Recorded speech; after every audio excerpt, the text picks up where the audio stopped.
15 minutos e um café. Um conjunto de conversas curtas com dois convidados. Um tempo de pausa para refletir e analisar. Olá, Henrique. Olá. Já tinha saudades. É verdade, é verdade. Há algum tempo que já não estávamos Olha, nós hoje é juntos. dia 24 de janeiro. Tu sabes que dia é este? 24 de janeiro. Olha, 24 de janeiro de 2019 tem duas coincidências fantásticas para mim, para nós, de alguma forma. Para já, foi instituído o Dia Mundial da Educação, no dia 24 de janeiro de 2019. E foi exatamente o dia em que eu tomei posse como diretor deste agrupamento de escolas, professor Armando Lucena. Já viste a coincidência? Uma tão coincidência gira? fantástica. Exatamente, por isso eu acho que podíamos trazer hoje para falarmos um pouco sobre alguém que eu acho que também é de alguma forma marcante na nossa pedagogia moderna, se lhe quisermos chamar assim. Não me digas que pensámos os dois no mesmo nome. O pai da pedagogia, portanto. Exatamente. É verdade, vamos então falar de... Rousseau. Muito bem. Rousseau. Olha, o que é que te vem logo à cabeça quando pensas em Rousseau? Olha, o que me vem à cabeça tem a ver um bocadinho com...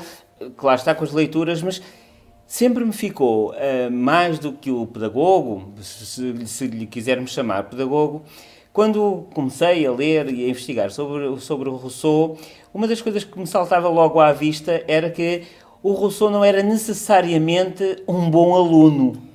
Não era aquele tipo de pessoa que na escola, mesmo nas instituições, se fosse considerado o bom aluno. Inclusive, a história de vida dele acaba por ser um bocadinho de confronto, não sei se podemos dizer se de confronto ou de destabilização, por assim dizer. Sim. E isso chama-me muito a atenção. Olha, então se calhar começávamos por contextualizar, justamente para quem conhecer menos esta figura, esta personagem, chamemos-lhe assim, desta nossa história da educação contemporânea, dizer que Jean-Jacques Rousseau nasceu na Suíça na primeira metade do século XVIII, creio que por 1732. Não, 1712. A data de nascimento é atribuída... Sei que foi no início. Foi no início. Sabia que terminava em 2. 1712. E o outro algarismo era ímpar. Portanto, confirmem. Mas o que é interessante nas datas, e ainda bem que tivemos esta dúvida, não podemos dizer que o ano em si marque alguma coisa em concreto. Mas estamos a falar de uma época, não é? Estamos a falar de uma época que ainda sob toda aquela dinâmica de Voltaire também, de todo aquele pensamento... Da preponderância da razão. sobre... Exatamente. Aliás, é importante dizer que ele nasceu na Suíça, embora depois em Genebra, embora depois seja em Paris que ele se destaca, recebeu diversos prémios com alguns dos seus trabalhos, e ele escreveu um livro muito importante, influenciador da Revolução Francesa, o Contrato Social, não é? Sim, o Napoleão tem mesmo uma afirmação que diz que jamais teria a Revolução Francesa vingado se não fosse o Rousseau. Esta é uma declaração do Napoleão. Exatamente. E nós consideramos-lo o pai da pedagogia contemporânea. Até costumamos dizer que o século XVIII é o século da pedagogia, justamente porque ele traz aqui um renovado olhar sobre o que deve ser a escola e a educação. Mas mais uma vez, e voltando um bocadinho atrás, quando há pouco me perguntavas o que é que o Rousseau me faz surgir, lembro-me das leituras de... O Rousseau, no registro da época, foi sempre considerado assim uma espécie de alguém fora do sistema. De alguma forma é compreensível, porque ele sai de Genebra, em que a moral e os bons costumes, a organização social, o método são muito definidos e são muito controladores do ser social, e depois, como tu dizes, acaba por ir para Paris, marcada por liberalismo das ideias, pela confusão, pela desorganização, como ele diz.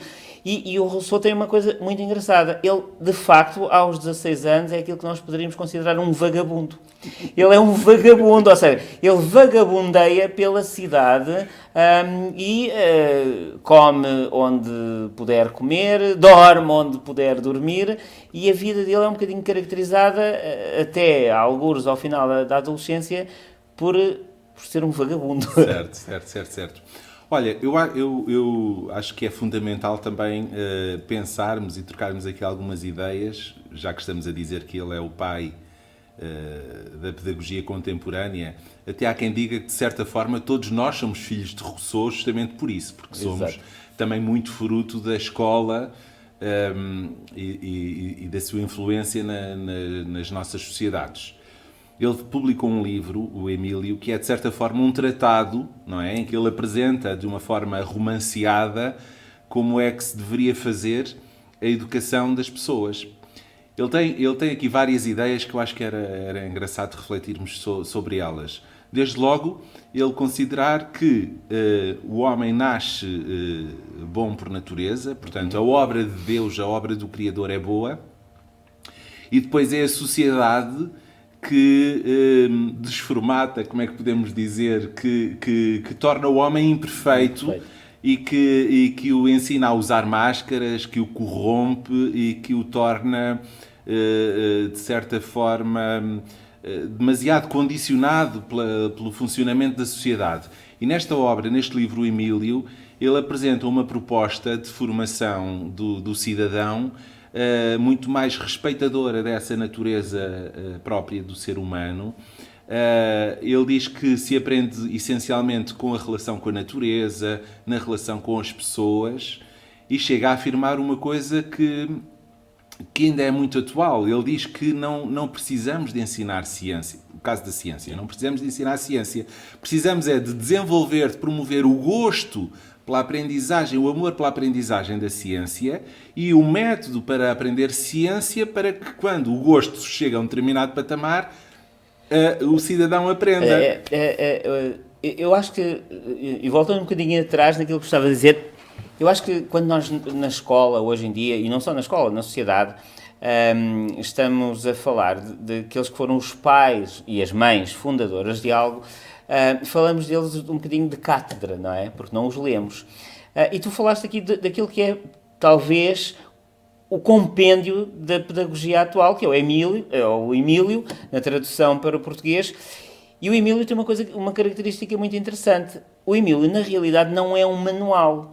É a história de vida. Sim, é um romance. É um romance de uma criança que é retirada do seu contexto familiar, tem um preceptor e é educada com todos os estádios de desenvolvimento e com divisões muito claras. Por exemplo, há quem diga, e eu de certa forma sublinho, que a base da educação pré-escolar, aquela idade entre os 3 e os 5 anos, é plasmada do Emile, não é?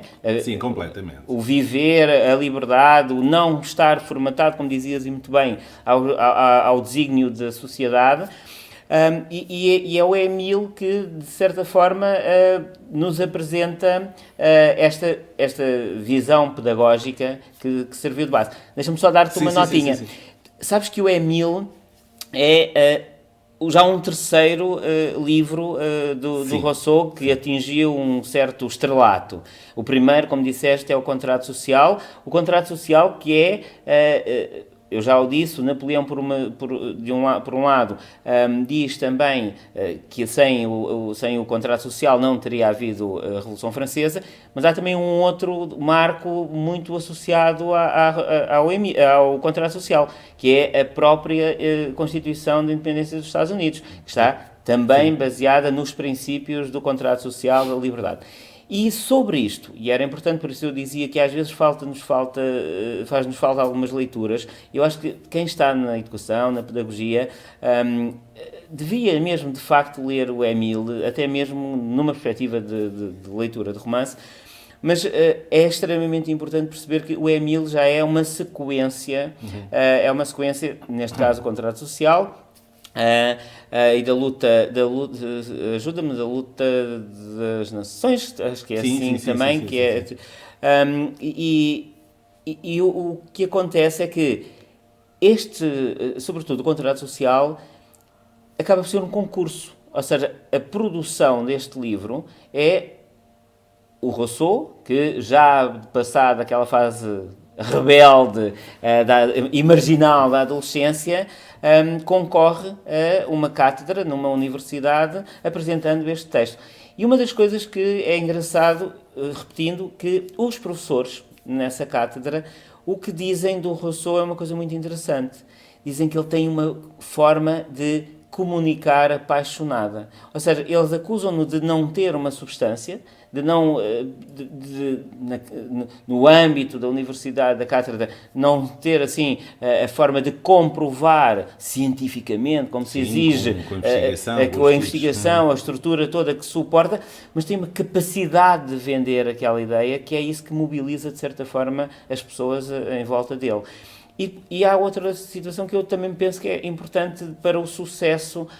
Quando eu digo sucesso, não estamos a falar de sucessos mediáticos da televisão, mas para o sucesso do Rousseau. É que o Voltaire, que tinha de certa forma instituído também alguma ordem social, defendia exatamente que o homem se faz homem através da aprendizagem. A aprendizagem é essa que é definida pelo homem. Ou seja, no fundo, o que o Voltaire nos apresenta somos nós, homens, que educamos o outro. E isso faz com que eduquemos aquilo que quisermos educar.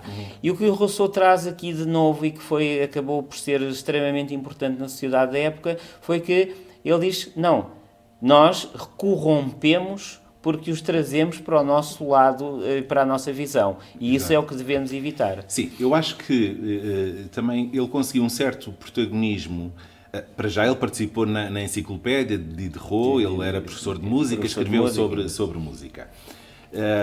E isso também lhe deu algum protagonismo, como é óbvio. Mas ao vir defender uma educação universal, e portanto todo o cidadão deve ter a oportunidade de ir à escola e de aprender, e não só uma determinada elite, influencia muito toda a filosofia, todo o espírito da Revolução Francesa, a par do seu contrato social. Mas eu queria recuperar uma ideia que era importante, e a ti, sobremaneira, enquanto educador, deve-te dizer muito, que é a questão, sobretudo nos primeiros anos, embora ele diga que isto deva continuar até 10, 12 anos, mas sobretudo nos primeiros anos, deve haver uma educação negativa, ou seja, o nosso papel, na verdade, não é formatar, não é formar, não é educar naquela acessão em que nós normalmente falamos da palavra educação, mas é mais deixar a natureza funcionar, cultivar os sentidos e, de certa forma, o Emílio, o tratado de pedagogia, no fundo é um tratado de afeto. Portanto, se o cidadão for incentivado a desenvolver todos os seus sentidos, no fundo é ensinado a viver. Aliás, ele tem uma expressão muito interessante. Ele diz que quem sair das minhas mãos não será um advogado, um padre ou um médico, será um homem. Exato. Portanto, o que importa mesmo é formarmos a pessoa nesta perspectiva humano, do afeto, exato, do fruir da vida, de termos todos os nossos sentidos, diria, completamente abertos para podermos aprender com o mundo, com a natureza. Porque ele explica o bem, que é a ciência apreende-se do contacto com os fenómenos e não o contrário. Ou seja, ele diz, e muito bem, que nenhum de nós tem a noção do fenómeno sem o ter vivido, sem o ter experimentado. E a contestação dele, em termos mesmo pedagógicos, é dizer exatamente que a sociedade da época está a ensinar às crianças coisas que elas nunca viveram, não experimentaram e não sabem o que é na realidade. E fazendo um bocadinho esta ponte com os tempos atuais, se calhar estamos a voltar um bocadinho aos tempos pré-Rousseau, em que o currículo, o conteúdo assume uma importância tal que... Ele foi muito detestado, digamos assim, pela Igreja, porque ele foi muito crítico da metodologia dos jesuítas, porque os jesuítas que de certa forma ainda influenciaram muito a nossa forma de ver e de pensar a escola, os jesuítas funcionavam muito numa transmissão hierárquica do saber. Portanto, o professor tem o saber, transmite para o aluno, como no primeiro episódio, creio eu, que falávamos do Paulo Freire, na educação bancária. Exato. Portanto, ele foi muito crítico em relação a esta forma de fazer escola hierárquica. O professor sabe, vai transmitir aos alunos. Foi muito crítico com os castigos, porque os jesuítas usavam muito do castigo. E também os dogmas, não é? O que é verdade aí... Sim. Portanto, a igreja aí... O que é verdade não pode deixar de ser verdade.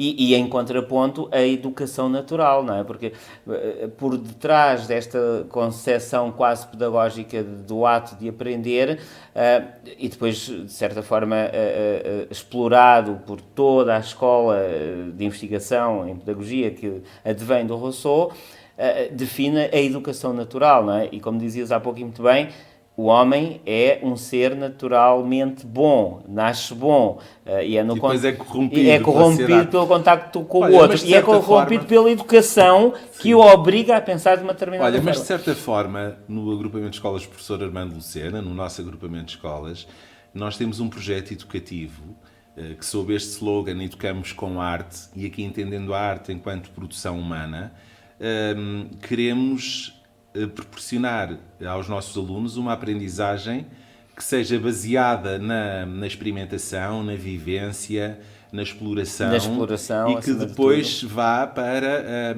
o nível da partilha, não é? Da partilha das aprendizagens com os outros, com os colegas, com a comunidade, através dos diversos formatos, escritos, podcast, vídeo, etc, etc. Nós, de certa forma, estamos muito preocupados com isso e, sobretudo, ao nível da educação pré-escolar, com este nosso projeto dos olhos postos na rua. Porque nós estamos a proporcionar isto aos nossos e como crianças. Eu dizia há pouco, na realidade nós não inventamos nada. Não. Às vezes temos ouvido agora discursos da inovação pedagógica, a necessidade de ir para a rua com os alunos, de converter modelos muito fechados em modelos abertos de partilha, de participação. Mas nós não inventámos nada. Em 1700, o Rousseau abriu-nos as portas. Houve, se calhar, aqui alguma falta que temos que recuperar. Eu acho que, em relação ao Rousseau, nós cometemos uma falha que foi a de... Ele defendia uma educação universal do ponto de vista quantitativo, ou seja, para toda a gente, e do ponto de vista qualitativo. Portanto, com qualidade para todos. E nós... conseguimos ir para uma educação universal do ponto de vista quantitativo, porque a garantimos a toda a população, mas continuamos, em termos de organização da escola, por disciplinas, por anos de escolaridade, os alunos todos na mesma turma durante o ano todo, com aquelas disciplinas, tudo. Portanto, os currículos muito rígidos, os exames, ou seja, no fundo... mantivemos aqui uma série de traços identitários mais dos jesuítas do que desta educação nova. Mas eu deixo aqui uma pista para provavelmente uma próxima conversa. E agora, ao falar nisso, até lembrei-me de uma pessoa com quem seria interessante falar sobre esta questão.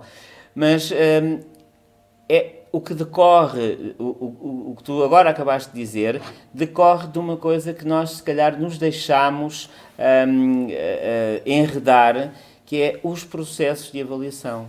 Como é que nós vamos avaliar, de facto, este modelo de aprendizagem? Ou seja, como é que nós sabemos que os nossos alunos aprendem? Eu acho que esse é o nó górdio, por assim dizer. É a grande questão que depois fez com que tudo aquilo que nos foi apresentado pelo Rousseau tivesse que ser, por nós, considerado numa perspectiva de, ok, como é que nós agora vamos ver se realmente as aprendizagens que estamos, a partir da escola, a fornecer, estão a ser adquiridas, de facto, pelos aprendentes. E chegou aquela coisa que é temida por todos nós, que é a avaliação. Pensava que ias dizer o fim do tempo, porque já os esgotámos. É verdade.